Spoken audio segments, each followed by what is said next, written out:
All right, just first start off, we're static with the two players we got. Obviously getting Kayvon Thibodeaux, a really good pass rusher at 5. We're excited about that. The thought of, getting him there with Aziz on the other side, and, the pass rush is important to us. So 2 young pass rushers on the team now, that we're definitely excited about. And then Evan Neal, again, I'm sure it'll be come up, but starting off, we're going to put him at right tackle. Obviously, we really like his versatility. 40 career starts at 3 different spots in the SEC. Only missed 1 game in his career with COVID. So both 21 years old, young players, both still have upside, to develop. But, worked out great. We're happy with both the players that we were able to procure tonight. So open up for questions. What was it like when you're sitting there at 5 and the 3 tackles are there, and obviously you love Kayvon? Was there how much decision making, not just the players, but the order? We've been through these scenarios a million times. We had 7 or 8 cards, and we just kept switching them back and forth based on different scenarios, and this was a scenario we went over. And if there were 2 tackles on the board and the pass rusher, we were going to go pass rusher knowing we could get a tackle at 7. So, we were static when that scenario, came up. Joe, I'm sorry, did you see Neal? He's going to be starting at right tackle. I'm not saying starting.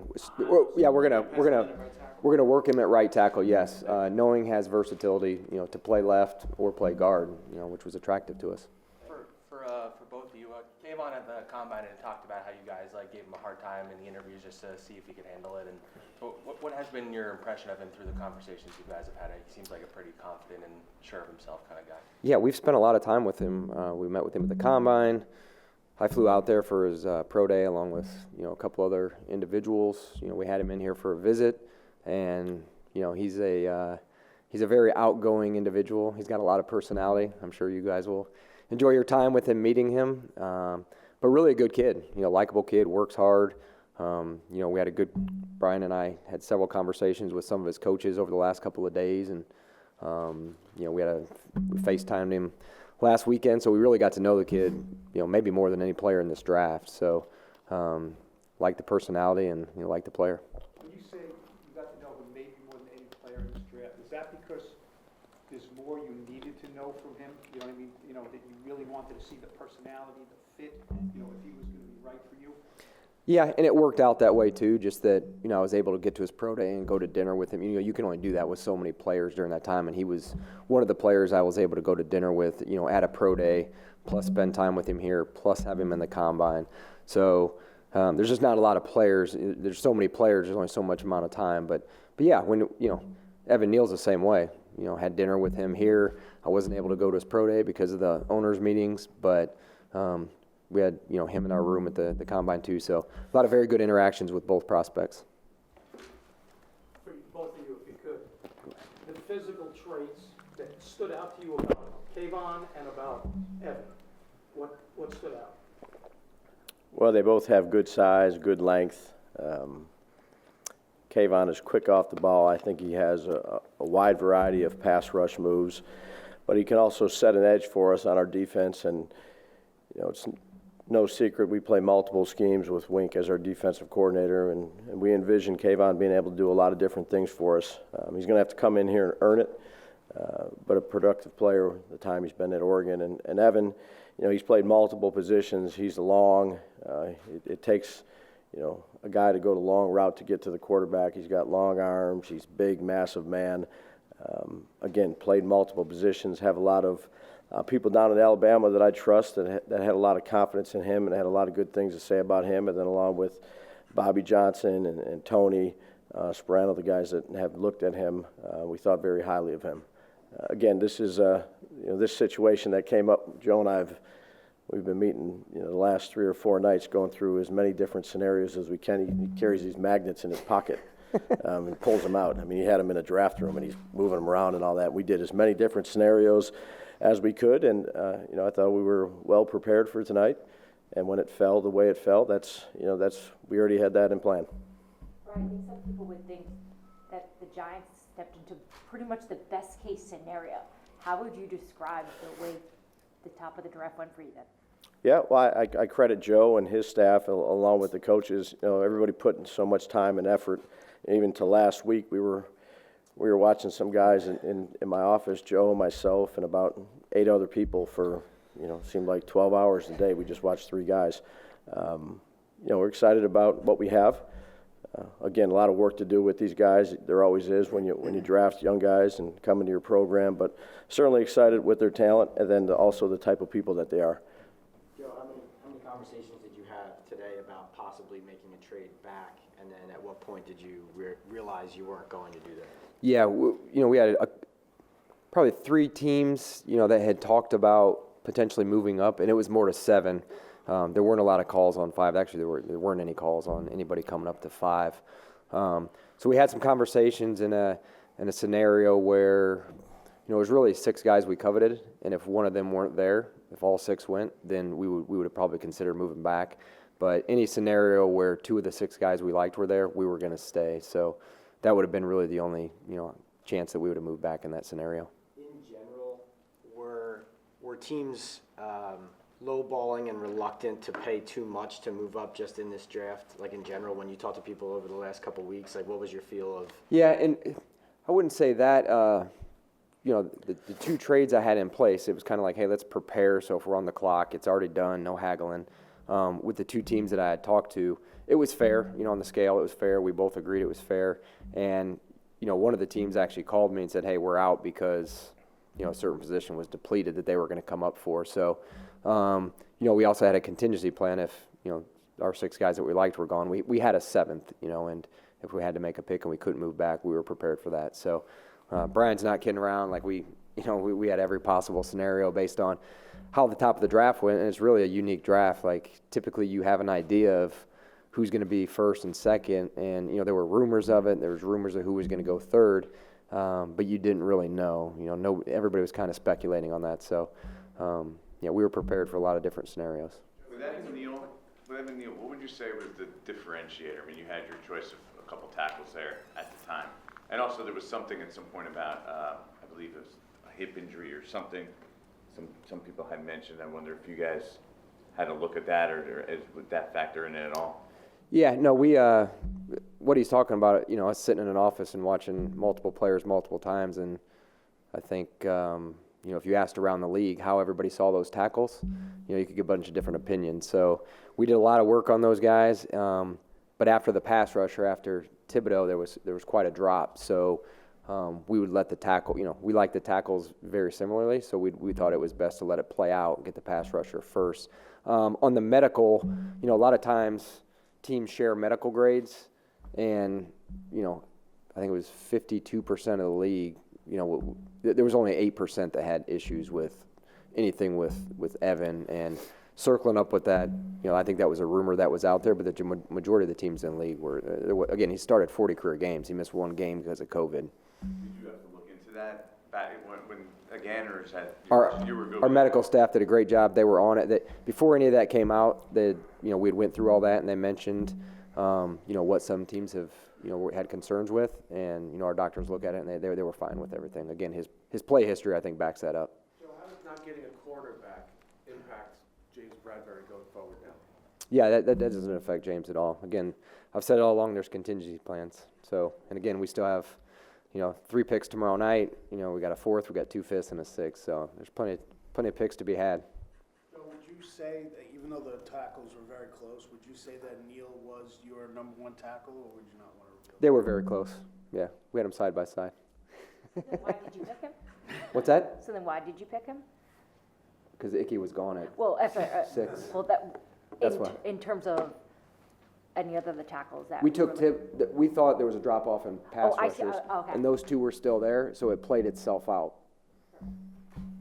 Joe, there was a report earlier today that you guys weren't going to pick up the 5th year on Daniel. Is that true? And Yes, we exercised Dexter's 5th-year option, and we did not do Daniel's. so how does that affect the draft? I mean, are you looking for a quarterback now? We're always going to be open to all positions, but that doesn't really affect our draft status. We met on it today, and it really doesn't affect what we think about Daniel. We really like Daniel and the work he's been putting in, and we're excited where he is, and we're excited to work with him. It was just a decision we thought was best for the New York Giants at this time.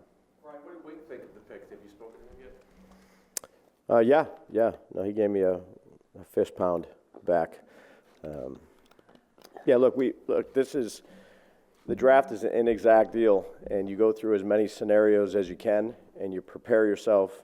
You know, I'm not going to say it's like preparing yourself for a game as a play caller, and we did that. We felt very comfortable, you know, yesterday. I mean, the defensive guys went out golfing today, and the offensive guys went out and staff did another thing. So we felt comfortable. I mean, credit to Joe and to the scouting staff. These guys, you know, they put the time in along with the coaches. It was a team effort.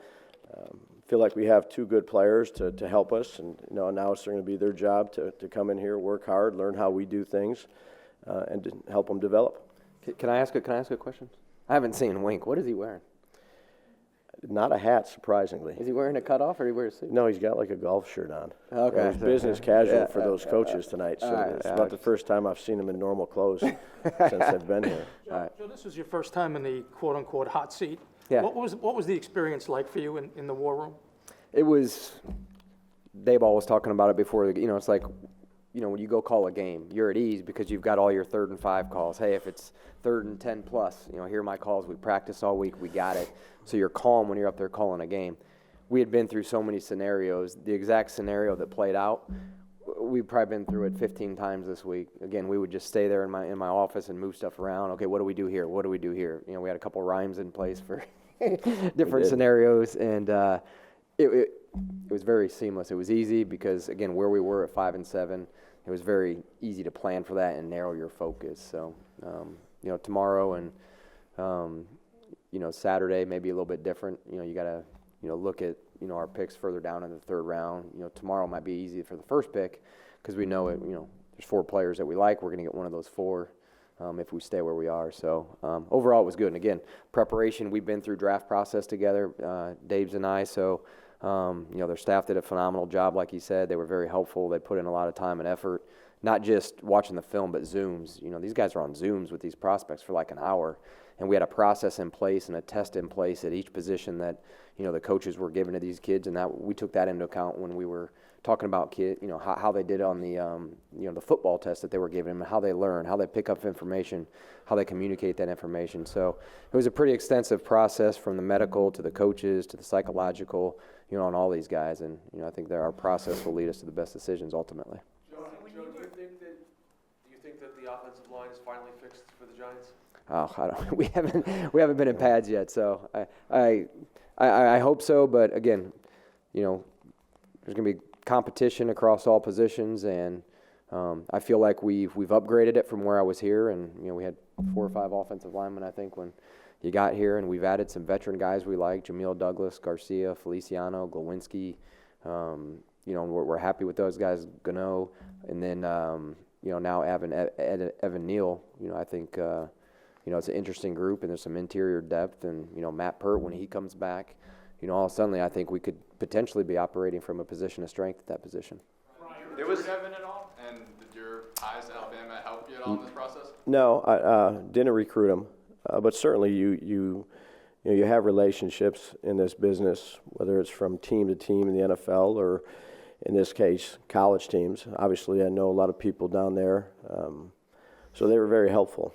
You know, they're big proponents of Evan, rightfully so. He's a good player, but you're also trying to get to know the person and, you know, how does he treat the GAs and how is he in the cafeteria and the type of people that we want to build our program with, and he fit it to a T. And then on top of that, you got to be a good football player. You have to have some talent and love the game and love to compete. Again, we're happy he's in our program, but now he's got a lot of work to do. Given all the scenarios you worked on, so then when you were on the clock these 2 times, was there any conversation in the room about where to go, or you knew immediately? No, I'll jump ahead of Joe. No, I told you he was prepared. There wasn't a lot of talking at all. It was calm. It was composed. And again, I think you can be that way when you're prepared, when you put the time in and you have the conversations before they happen. Again, I can't tell you, Judy, how many different scenarios we went through the past week. So we felt, however it was going to unfold, that, you know, we would be ready for whatever, you know, decisions we had to make. Ryan, I think Kayvon said on TV when they were interviewing him on the stage that before he got on the plane to go to Vegas, someone from the Giants FaceTimed him, and when I heard FaceTime, I thought it might have been you. Was it you who FaceTime with him, or was it somebody else? Yeah, Joe and I talked to him. Again, just to say hello and wish him the best of luck in the draft process. Had good meetings with him, good player, and just wanted to wish him luck. Brian, do you like coaching guys with? About his work ethic, about his work ethic. Some people Yeah. question about his motivation, maybe, his affinity for his brand. Did you guys, is there anything that eased your mind? Is it something you guys felt the need to look into or saw anything like that? I think you look into everything, but we sat down with the young man when he came up here on a visit, the combine. Joe had Zoomed. We'd done another Zoom with him, felt very comfortable with him, his approach, both as a young football player and as a young man. Do you like coaching guys with big personalities, and how do you handle them? I like coaching good guys. Their personality, everybody's got a different personality. When you're coaching, in the National Football League for 22 years, you come across a lot of different characters. And as long as they love football and they're a pro on and off the field, I have 6 kids. They all have different personalities. So that's the job of a coach too, is to learn your players, what makes them tick, how to push them when they need pushed, how to hug them when they need a hug. Felt very comfortable with him. Yeah, and Jordan, on yours, and these athletes are changing. The NIL stuff. These kids are making a lot of money in college now. Freshmen at college some are making $100,000, $200,000. It's a different athlete than the different experience as a college football player. And we got to evolve and understand the kids are going to evolve, and what they've been exposed to when they were in college is going to be a little bit different. But also with Kayvon, he had a serious ankle injury, and a lot of people with his draft status and draft stock could have hung it up and just said, we'll call it a season. I'm not going to play anymore. And he fought back, and again, we talked to several people at the school, and he worked his way back and practiced, and a lot of people, he didn't necessarily need to do that. Of the 3 perceived top offensive tackles, Evans the only one who played extensively at right tackle, right? He played a whole season there. How much did that come into play, knowing we don't need a left tackle, we want to put him at right tackle? Yeah, it helps when you're going to draft a player at number 7 and you get to see him do what you're going to ask him to do. That makes you feel good. But we definitely went back. We studied his tape from last season when he was at right tackle, and even watched some of the stuff at guard. So again, his versatility is important. Again, one guy goes down in a game, it helps the 8 guys you take to the on game day. If a guy can move around like that and help you out, that's an added plus too.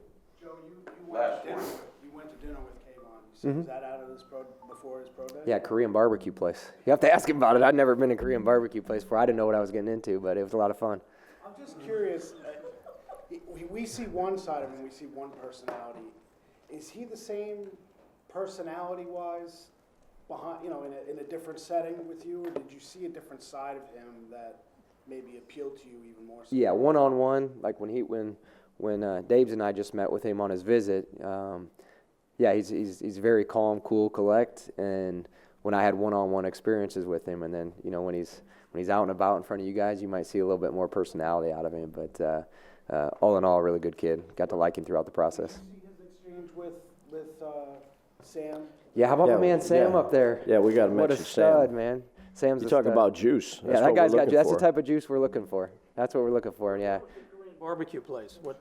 He's in Eugene, Oregon. Oh, it's in Eugene? Yeah, I was in Eugene, Oregon. So they have these grills on the table. There'd be one here, and they bring out raw meat, and you just get the tongs and you throw it on there and cook it right there, and then you pull it off and you're ready to go. So, yeah. They don't have those in Elkhart? No, they don't have those in Elkhart. And yeah, Jesse Armstead got mad at him because he wanted his stuff burnt. He wanted it fried, and Kayvon tried to take something from him, so Jesse got mad at him. But is it? Yeah, yeah. I'd never been before, so no experience. Did you get your round of golfing today? Huh? Did you get your round? No. Those magnets, I just kept moving them around. So, all right, thanks, y'all. Have a good night. Thanks. You guys all have a good night.